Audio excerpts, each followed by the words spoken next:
I love that theme song. That's I know so it's good. just some generic royalty-free music. Spoiler alert if you don't know how YouTube works, but we wanted to use some actual pop punk, but Mm-hmm. don't want a copyright strike. Welcome to the Skolcial Network, our first non-food court episode in 2 weeks. Mm-hmm. How are things going, Brev? We got 1 week to the draft, baby. It's good. As much as I loved recording in front of an Indian restaurant last week, yeah, it's nice to be back in front of an actual microphone, I guess, but not nice to be apart from you again. I liked being with you. It was nice. You could fly out Yeah, to the U.S. Bank draft party. I do have an extra general admission ticket if you want to Ooh. hang out. Just saying.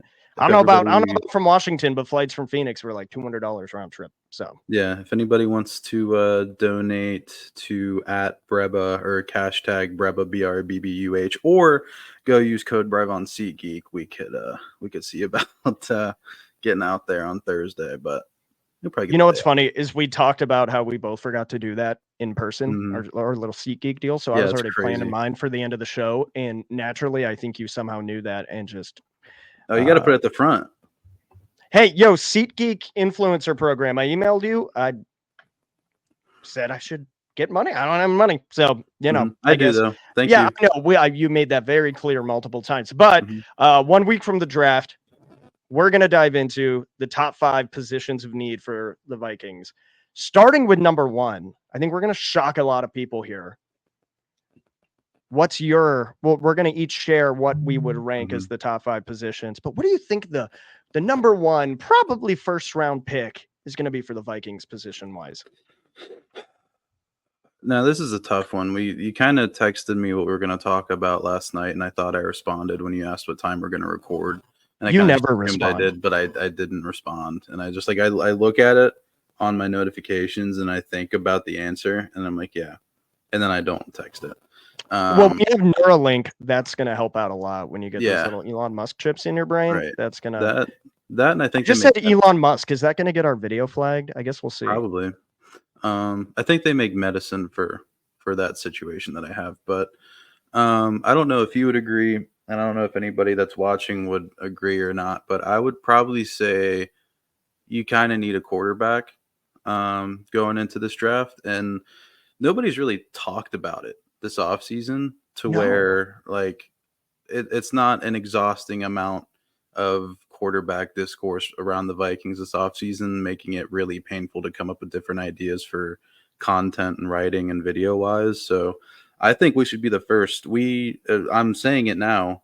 We are the first people to bring up quarterback discourse for the NFL draft for the Minnesota Vikings. I would say, and who in that hypothetical scenario where that's all anyone was talking about, who you really should feel bad for are the content people of all things. Who cares if you're annoyed? Some of us just started a YouTube channel that's almost been exclusively about this. And we have to think of ways to talk about it. So please donate money. As Brev said, it is severely needed in these trying times. You should feel bad for us, please. Obviously, I agree. I think anyone who says anything different, and shockingly, actually almost not shockingly with this fan base, there are a decent amount of people who would disagree and still rank other positions ahead of quarterback. I don't know. But that's kind of the no-brainer. No shock to anyone watching this. Quarterback's the obvious number 1 position of need. I do want to just real quick, because it has been such an exhaustive conversation, there is a bit of an update / rumor. The Commanders did probably the stupidest thing I've ever seen and invited, they had a quarterback sleepover with, what was it? It was May, McCarthy, Daniels, and was it Penix as well? I'd never really. I saw the headlines. I didn't really read into it because I kind of just assumed. I think there were 4 quarterbacks there, and I know Caleb Williams wasn't there, so I would imagine they had a sleepover. Not really. They just all visited together, and then some sports paparazzi, just some dude with a phone, recorded at the airport McCarthy and May getting out of the same Uber, and it's. Anyways, well, Jaden Daniels apparently did not like the fact that the presumed number 2 pick would have to hang out with other dudes a week before the draft. Thought it was a singular visit. And his agents, liking some pretty aggressive tweets on the interwebs, Adam Schefter came out and said, hey, he'd still presume to go number 2 on Pat McAfee, but I'm going to go out on a limb and say he'd prefer to play elsewhere. Do you think we've been pretty big on the, hey, Vikings are going to do whatever it takes to get to 3 and get Drake May? Do you think this causes an issue where maybe the Commanders change their mind, go with May, maybe they trade out a number 2 and let Daniels go to a team like Oakland, or not Oakland, who am I? Vegas. I'm back in 2006. Or do the Vikings maybe take advantage of that and move up to 2 and take Drake May, or Jaden Daniels suddenly becomes an option? What do you think this really changes plans or situations for the Vikings at all? No, not really. I kind of think I mean, I don't want to say it's non-news because, like, if Washington invited Jaden Daniels and they're like, hey, you're going to be the only quarterback coming here, so it's cool.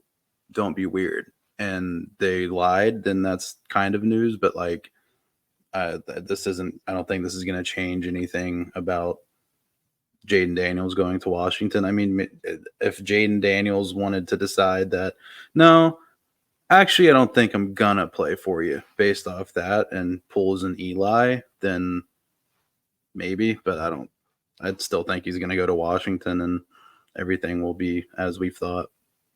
Yeah. And, some of the points Schefter made were like, hey, he may not want to go there, but there's been plenty of times players have been drafted, especially quarterbacks, the teams that they weren't exactly their first choice. So, hey, I don't think anyone would be mad at a Daniels, May, or McCarthy. Well, people would be mad about McCarthy. People would be mad for one reason or another. But I think the large amount of the fan base, if the Vikings get a quarterback in the top 5, we're going to be happy. Speaking of which, we pretty confidently think the Vikings will get a quarterback in the first round.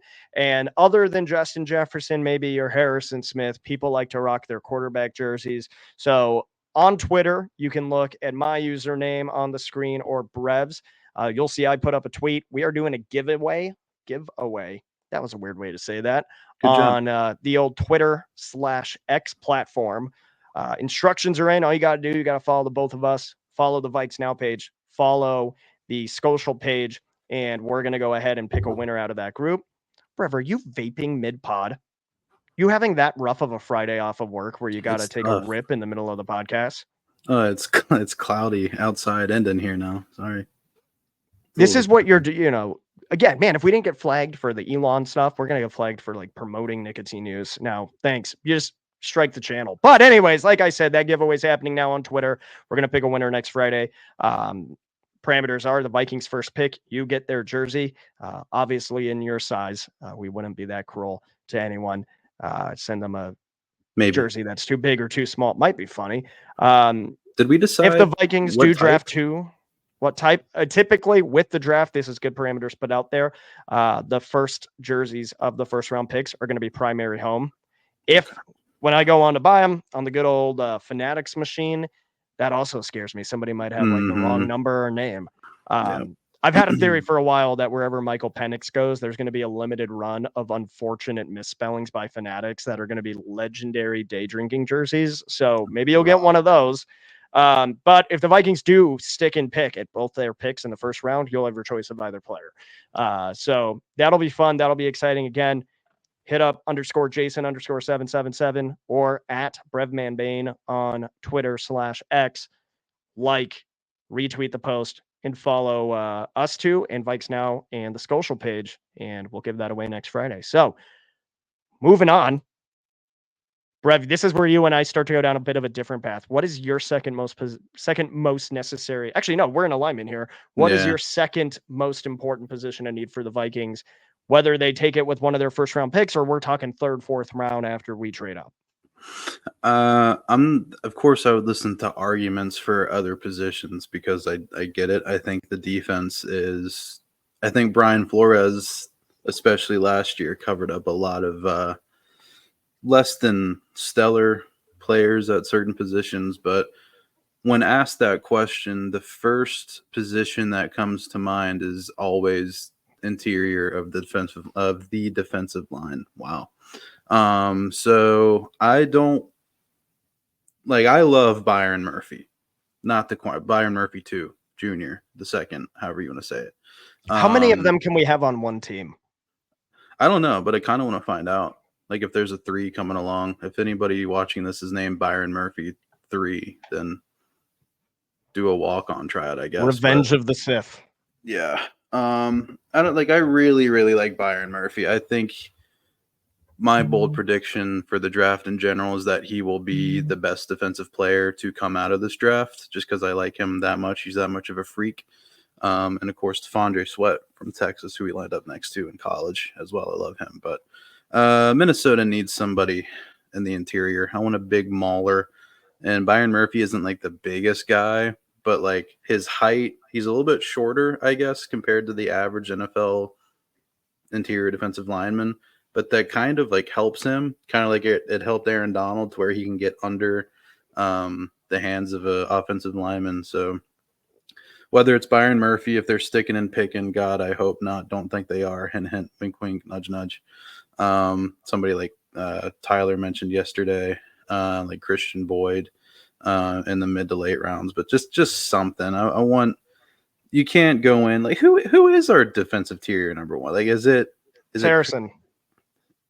Isn't he more of a defensive end though? Like not an edge, but like I guess he plays interior on certain downs. I don't know.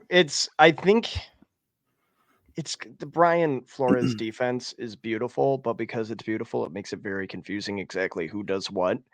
Because you have Metellus lining up at end. I think he lined up at every position, I think, at one point last year. So I think it's Harrison Phillips.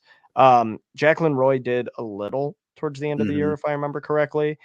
I don't know what it's going to look like next year, but I agree with you. I think defensive interior, defensive tackle, whatever you want to call it, big fat guy in the middle. We talked weeks ago. We like what Cashman, Van Ginkel, and Grenard bring. A lot of speed, ability to get to the ball, but you just kind of need a big dude in there. Nice. I love Byron Murphy too, but I don't. Haha, too. That's funny. I don't want us to draft him because of the implications of what that means quarterback wise, unless we have like a Laramie Tunsil situation where he just falls to like third or fourth round. Hell yeah. Not for his well-being, but for mine. I think the interesting thing about defensive interior guys who you find in those middle rounds is typically the ones you really want to go for are dudes with just natural size and strength. They're a little on the heavier side, but they got some push to them, who probably need a little technique work. And I think that's with Brian Flores. Like, I think that's an okay risk to take. If you think the guy, worst case, can just roll over and trip somebody up, we'll see. But I 100% agree defensive interior is going to be a huge need, to the point where a lot of people do recommend foregoing a trade up, taking him at 11 and just getting Michael Penix Jr. or Voldemort out of Oregon at 23. I'm not in that camp, but it's a camp. It exists. It's there. We should bomb that camp. Wow. Again, fourth strike on the video, and also you're going to jail for domestic terrorism threats. So good job. Sorry. Well, you are just, we get our first conversation about successful views on this channel, and you immediately are like, how can I just get us deplatformed within 14 minutes as many times as I can? Great job. People Positive love influence. bombings. Like, I don't know. Fun fact, I'll share with the audience a little inside knowledge. A lot of times, our platform, StreamYard, decides that it wants to make an AI-generated short for us. We don't select what part of it is, but we sometimes post them, sometimes don't. They're just kind of funny. And it comes up with an insane title. I just know that it's going to pick the 30-second segment and be like, we love bombings. Americans love bombs. And that's what it's going to say. So now I just got us canceled. Anyways, now we actually move to where we have some difference of opinion. Number 3. What do you think? What's the third biggest position of need for the Vikes? So I think this is where you can kind of go anywhere. And again, like with the team, it's very lacking in a lot of places. So I'll listen to just about anything, but the defense needs people. So I would say third. It's hard to not say corner, and it's kind of just every year we need a corner. I don't think. I mean, as fans, we don't have to do anything, but I think the Vikings can't be like, oh well, Byron Murphy's okay. Mekhi Blackman might be good.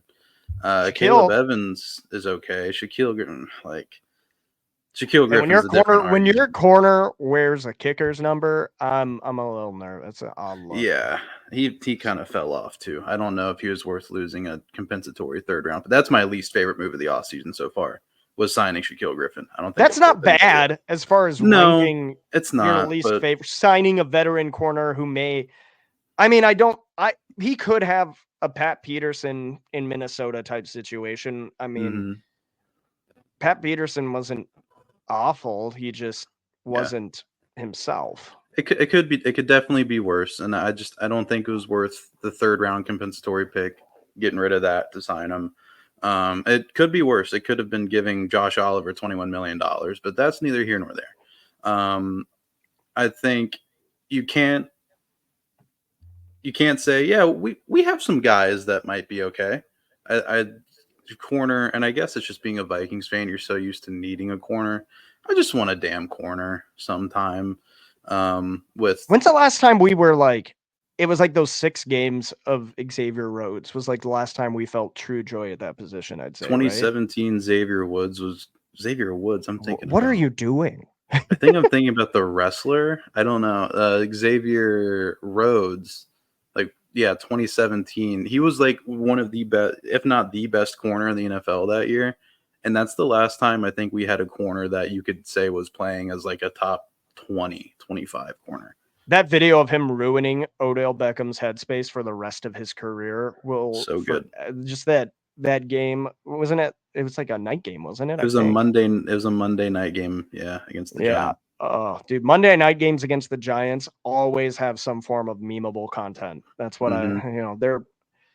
I Yeah. agree. Corners, I agree in the general sense, not personally for my list, but like corner is a spotty position.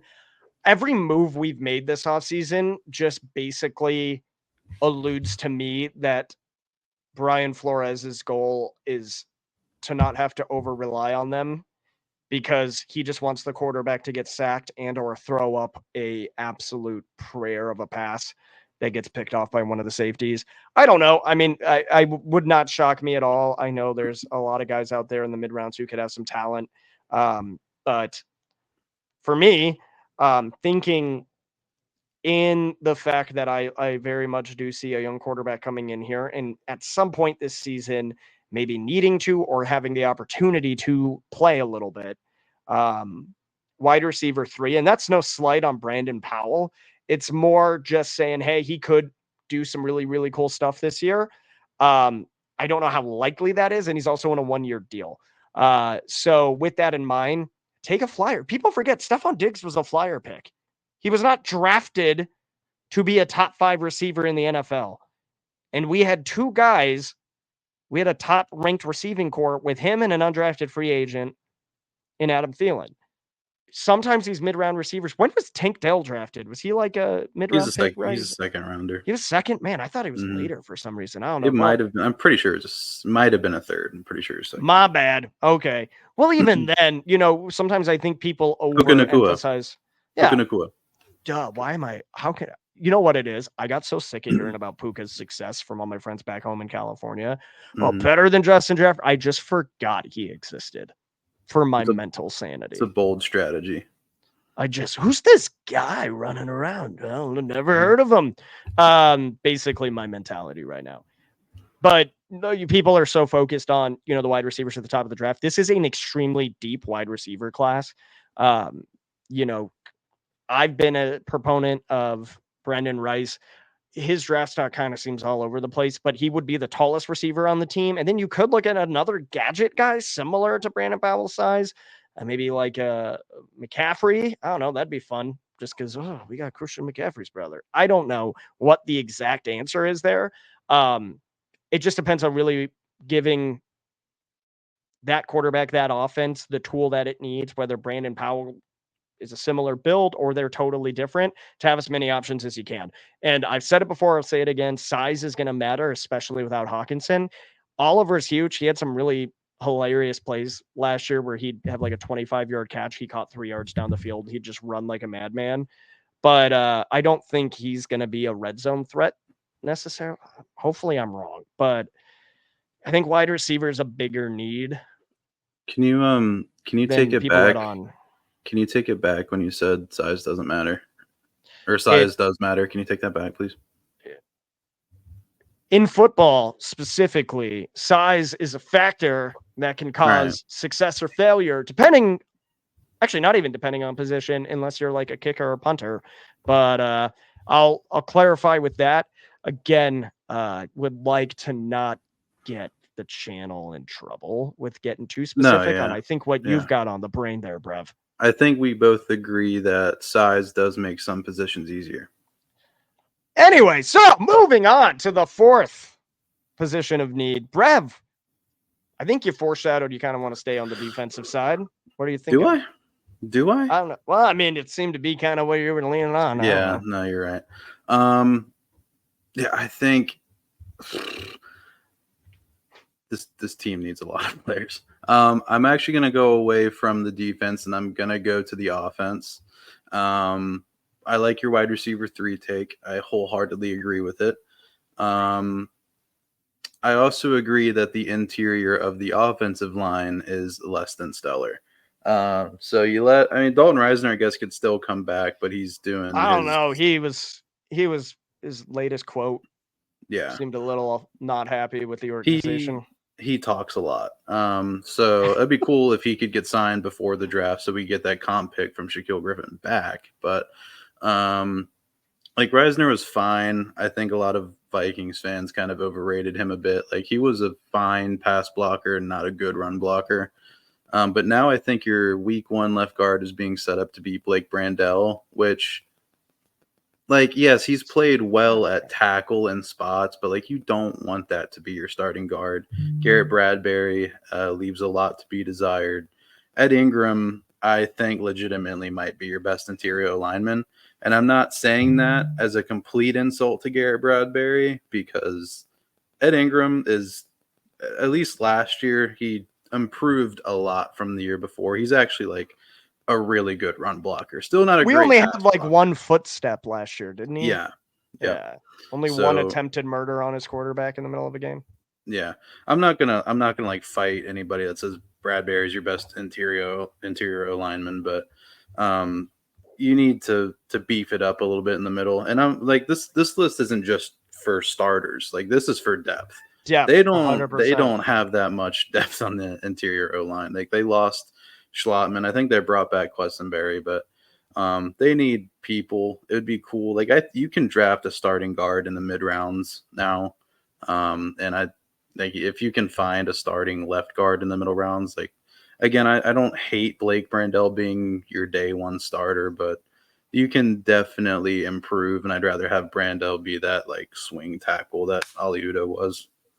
I just had a realization. The Vikings interior offensive line sounds like a bunch of like generic Madden players that get imported in a draft. Questenberry, David Blake Questenberry. Brandel, even Garrett Bradbury. Like these just sound like when you didn't download the custom draft class in Madden and it just makes up names. I just kind of had that epiphany. I don't know if these are real people. Although I did see Blake Brandel hit the most unfortunate. Like you think Kirk's or Thielen's early days were bad? No. Oh man, Blake Brandel, worst gritty. If we post this little clip, I will insert clip that I recorded over this now from Thanksgiving night. But yeah, that was something. I agree that again. I mean, it's hard, even though we might have different areas of emphasis. I think it's hard to disagree with each other on anything, in the sense that like these are all things to address, which is to a point why I can at least to like 10% understand where people are coming from who don't want to mortgage everything on a quarterback. But YOLO, I don't care. Like this is a unique situation in time. I would go. This is gonna probably be a little different route than some people would take this early in the list. But for number 4, I would say kicker.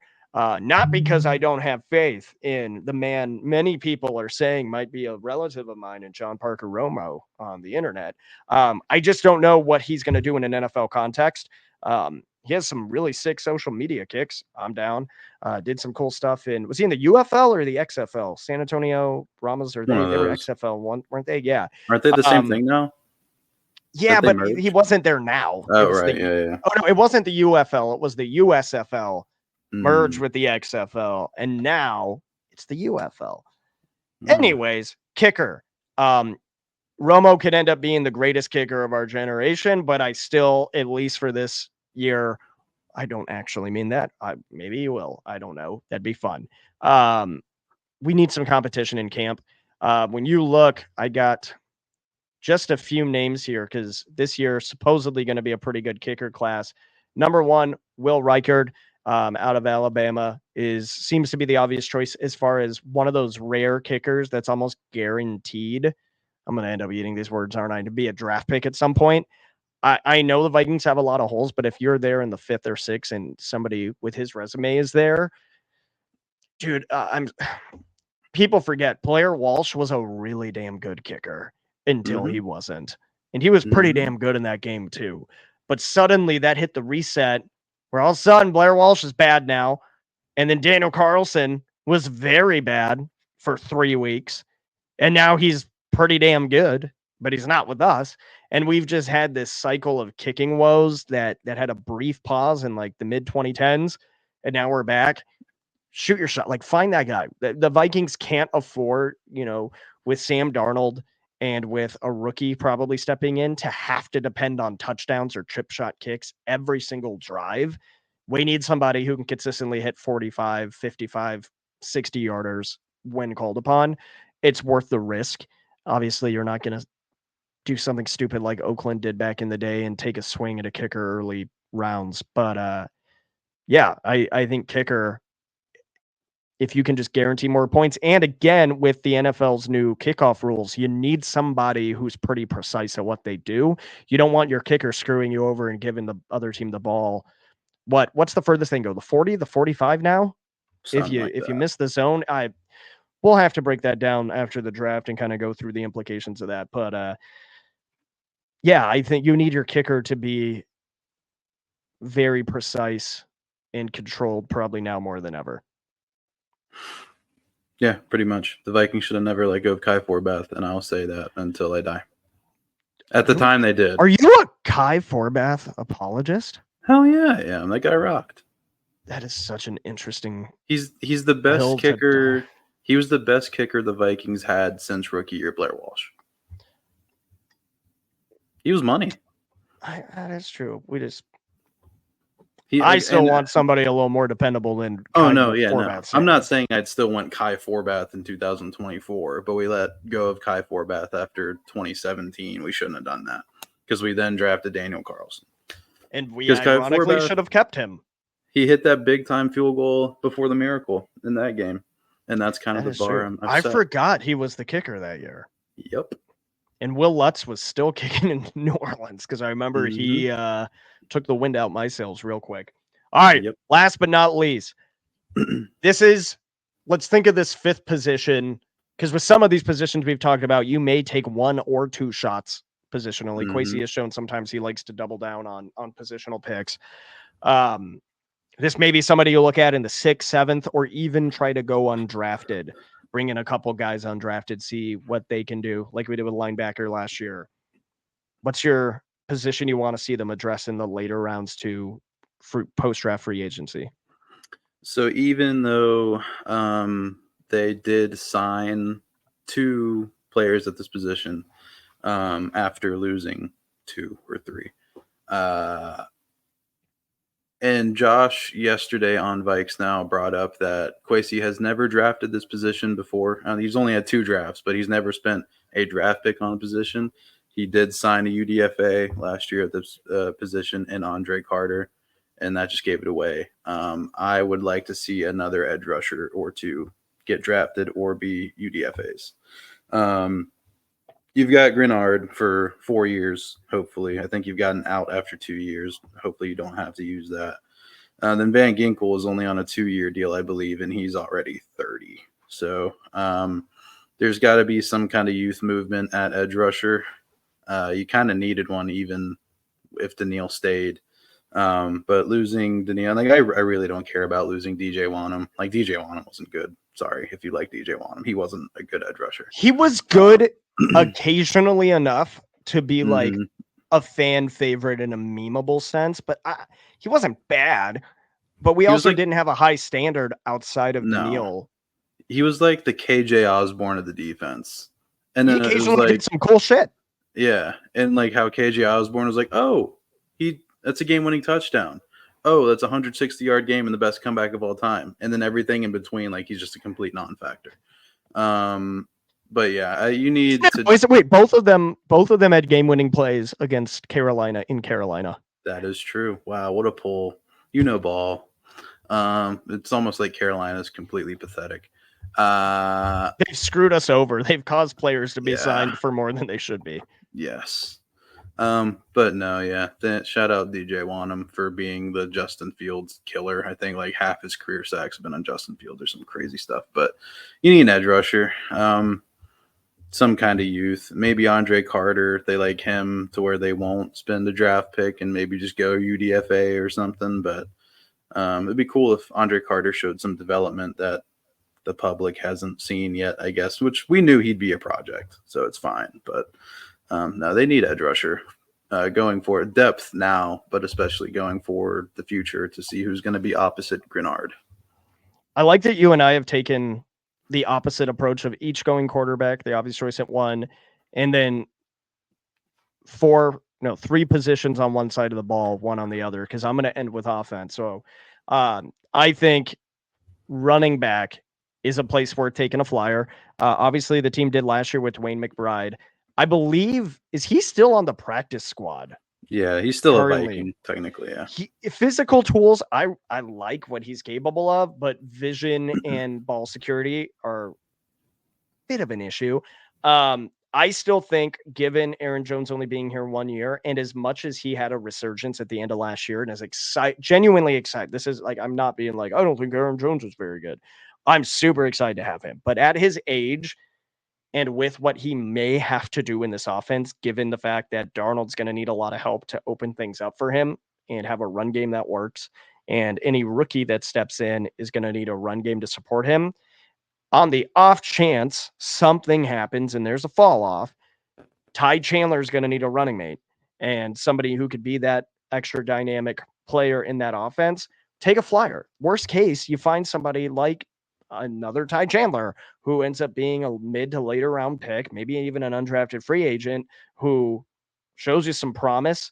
I know that makes things tough because you already have Kene, and with the new kickoff rules, probably has a roster spot unless fill in the blank wide receiver 3/4 draft pick we mentioned earlier, or this other running back can come in and do the same thing while being probably more of an impact on the offensive side of the ball. That's the one thing about Kenny where won't he get cut is he's just not super useful in the offense. I also don't think we've utilized him very well, but that's another conversation. I think running back, especially in the case, let's say Aaron Jones does have a massive year. Yeah, we have a lot of cap space next year, but I want to use that stuff to rebuild a lot of the positions we've talked about in this conversation. Get some veterans. I want my second-year quarterback having a veteran offensive line. I want a killer on the defensive interior. I don't want to have to re-sign Aaron Jones to an inflated contract. I would like to have 2 young running backs in-house. That's my rant about running back, but I hope Aaron Jones has an incredible year and blows us all away and smokes Green Bay. I love getting blown away by football players. You just had to. You just thought, 4 up top wasn't enough. We just got to end. You're the one that took it there. What's wrong with you? I did not say. You know what? Brev and I are going to go ahead and wrap things up so that we can go to a better help session together. What are we wrapping up? Dear Lord.